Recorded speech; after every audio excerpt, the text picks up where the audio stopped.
Congolaises, Congolais, chers compatriotes, la date historique du 30 juin 1960, profondément ancrée dans nos cœurs, marque l'accession de notre pays, la République démocratique du Congo, à la souveraineté nationale et internationale. Aujourd'hui, encore 63 ans plus tard, nous célébrons avec grande fierté cet événement, non seulement pour honorer la lutte de notre liberté et de notre indépendance menée avec courage et détermination par les pères fondateurs de notre nation, mais aussi et surtout pour réitérer notre attachement à ce bien précieux qu'ils nous ont légué et que nous avons à notre tour le devoir de transmettre comme tel aux générations futures, et ce, en dépit de toutes les adversités d'où qu'elles viennent. En effet, dès le lendemain de son accession à la souveraineté nationale et internationale, notre peuple a dû surmonter plusieurs décennies de violences entretenues et voulues, démontrant ainsi sa capacité collective à demeurer résilient en tant que nation.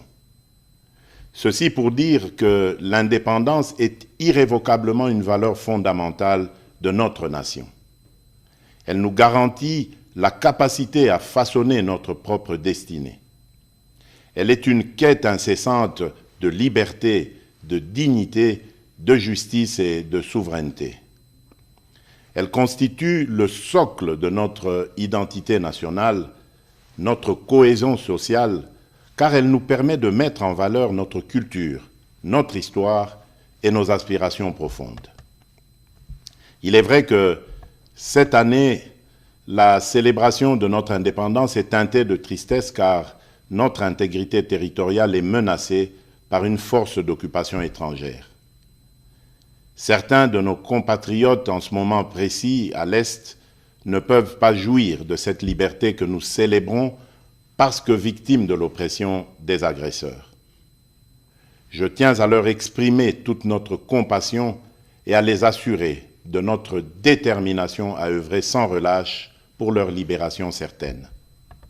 C'est la raison pour laquelle nous ne cesserons de rendre un hommage mérité à nos pères de l'indépendance, dont la vision lumineuse et la lutte nous ont permis de devenir et de rester, depuis 63 ans, un peuple libre, en dépit de toutes ces adversités. Mes chers compatriotes, au défi permanent de la préservation de la liberté chèrement acquise, nous devons inlassablement associer celui de la poursuite de la noble et grandiose œuvre qu'est la bataille pour le développement économique et social de notre pays, de manière à mériter ainsi le rêve et les sacrifices consentis par nos pères de l'indépendance. C'est seulement à cette condition que les générations futures pourront à leur tour être fiers de l'héritage que nous leur aurons légué. Cependant, laissez-moi vous dire que j'ai pleinement conscience de votre perplexité au regard de la baisse du pouvoir d'achat, surtout celui des plus démunis, dont les conséquences, bien que prévisibles sur le panier de la ménagère, se veulent pour certains difficilement surmontables. Les performances enregistrées au niveau des recettes intérieures, grâce à une évolution favorable des prix de produits de base et à la numérisation du processus de recouvrement, n'ont pas été suffisamment ressenties à cause du contexte économique mondial et de la situation sécuritaire à l'est de notre pays.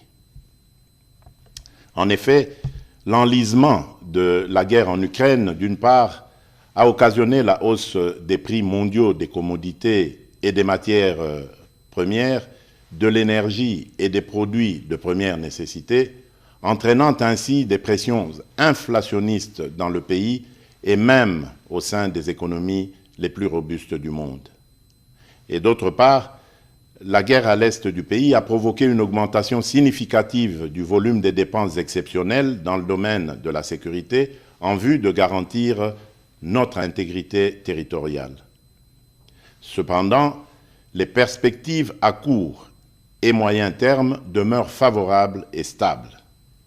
En effet, les prévisions du Fonds monétaire international pour 2023 sont de l'ordre de 8%, de 7,2% pour 2024 et de 7,5% pour 2025. C'est ainsi que je voudrais vous rassurer que l'amélioration des conditions de vie de mes concitoyens demeure au cœur de mes priorités quotidiennes. J'ai assigné au gouvernement de la République, sous l'autorité du Premier ministre et à la Banque centrale du Congo, la tâche particulière d'accentuer les efforts de stabilisation des paramètres macroéconomiques en vue de limiter au maximum les effets néfastes sur le panier de la ménagère, d'améliorer la gouvernance publique dans ces secteurs et de répondre autant que possible aux aspirations légitimes du plus grand nombre d'entre nous. Mes très chers compatriotes, au choc sus évoqué et que le gouvernement s'est ardemment employé à amortir, se sont ajoutées les menaces persistantes à notre intégrité territoriale et à la sécurité de nos populations et de leurs biens. En effet, le climat d'insécurité qui prévaut dans certains espaces de notre territoire national perturbe fortement la poursuite harmonieuse des ambitions que nous revendiquons collectivement. Comme vous le savez, notre pays fait face depuis de nombreux mois dans sa partie orientale à une agression vile et barbare perpétrée par un voisin belliqueux, le Rwanda, au nom d'intérêts obscurs et ignobles. Au regard du danger que court le pays, il vous souviendra que j'avais lancé l'année passée un appel patriotique à notre jeunesse de s'enrôler dans les rangs des forces armées de la République démocratique du Congo et de la police nationale congolaise. Quelques mois après cet appel, nous avons été heureux de voir plusieurs dizaines de milliers de jeunes compatriotes y répondre favorablement. Ceux-ci comptent déjà parmi les renforts à l'effort de guerre livré par nos forces de défense et de sécurité, et nombreux se pressent chaque jour davantage auprès des centres de recrutement prévus à cet effet. À cette occasion, je salue la bravoure de notre peuple qui, meurtri dans sa chair, ne se résigne pas pour autant et ne cesse de défendre avec une énergie inouïe l'intégrité de notre territoire.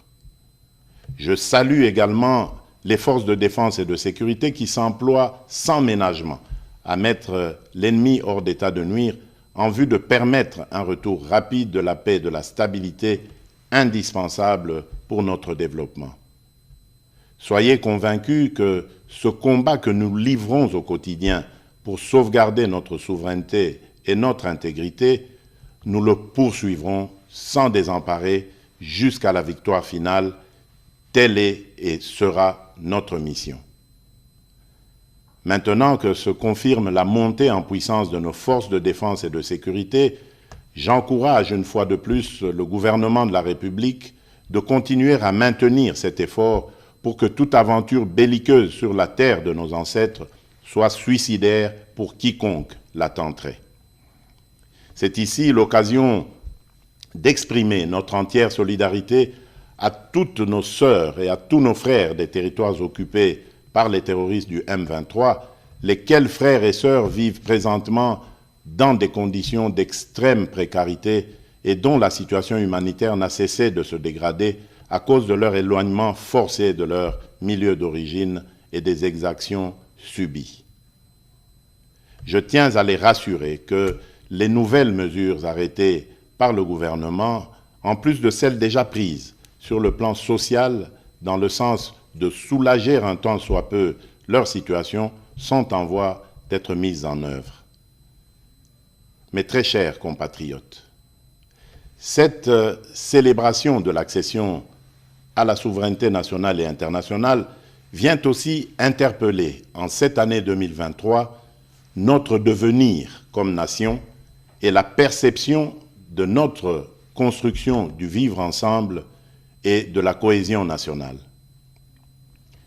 Elle est l'occasion pour nous de renouveler le chantier de l'unité nationale, de construire une société républicaine plus juste, solidaire et vivable pour toutes les composantes sociologiques et linguistiques, quelles qu'elles soient.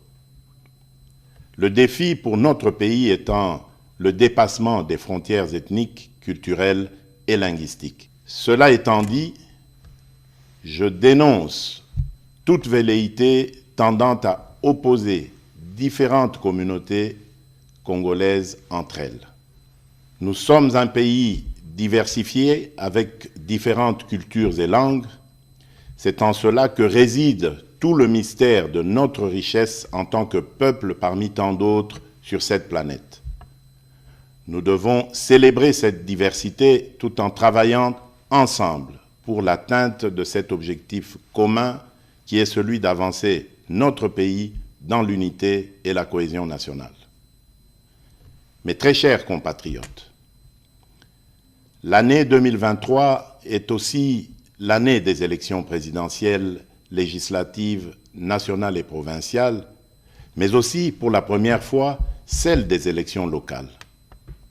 Ainsi, en dépit des différentes contraintes, j'invite instamment la CENI, comme je m'y suis engagé devant la nation, à poursuivre courageusement et sans relâche les efforts en cours en vue du respect des délais constitutionnels dans l'organisation rigoureuse des différents scrutins conformément aux standards internationaux.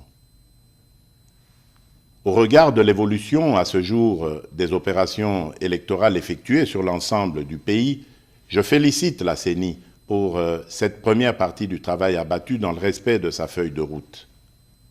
De même, je rappelle au gouvernement de la République de continuer à faire sa part, notamment en prenant toutes les mesures nécessaires pour mettre les moyens financiers à la disposition de la CENI en vue de la tenue des élections transparentes et crédibles dans le respect des délais constitutionnels.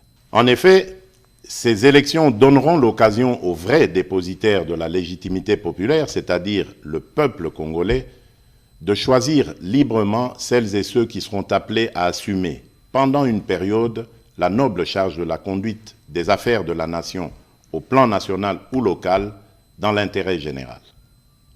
Je vous invite donc à aller vers les prochaines élections dans un climat apaisé et serein, en maintenant sans relâche la cohabitation harmonieuse qui nous a toujours caractérisés et qui fait réellement la force de notre nation. Nous devons absolument, pour cela, préserver dans notre beau pays l'unité, la cohésion sociale et la stabilité, nonobstant nos convictions et nos choix qui peuvent, bien entendu, être divergents. En ma qualité de garant de l'unité nationale et de la stabilité de notre pays, je continuerai à jouer pleinement mon rôle pour assurer ce climat de paix qui doit mener le pays sur la voie du développement durable. Mes chers compatriotes, en ce jour mémorable, le défi majeur reste celui d'associer les couches les plus démunies de notre population dans cette orbite du développement, gage d'une véritable indépendance. C'est le rôle assigné au programme de développement local des 145 territoires, le PDL 145T en sigle. Ce programme, destiné à promouvoir l'émergence des économies des territoires et à améliorer les conditions et cadres de vie des populations rurales à travers des investissements publics massifs, permettra non seulement de réduire rapidement la pauvreté et les inégalités spatiales dans notre pays dans le moyen terme, mais également favorisera une convergence rapide des revenus et des conditions de vie entre les populations rurales et celles des milieux urbains. Je me réjouis de vous informer que les 3 agences d'exécution, chacune en ce qui la concerne, ont prévu de commencer à livrer les infrastructures socio-économiques de développement à la base, que sont les centres de santé, les écoles primaires et les bâtiments administratifs dès le courant du mois de juillet prochain. Mes très chers compatriotes, l'indépendance est un droit inaliénable que chaque nation doit défendre avec force et détermination, car c'est ce qui nous permet de protéger nos intérêts et notre avenir. C'est ainsi que, pour terminer, j'en appelle à la mobilisation générale de nos énergies et de nos intelligences, pour continuer à bâtir ensemble notre cher et beau pays, à préserver l'unité et la cohésion nationale, à protéger notre intégrité territoriale. Que Dieu bénisse la République démocratique du Congo et son peuple. Joyeuse fête de l'indépendance à toutes et à tous. Je vous remercie.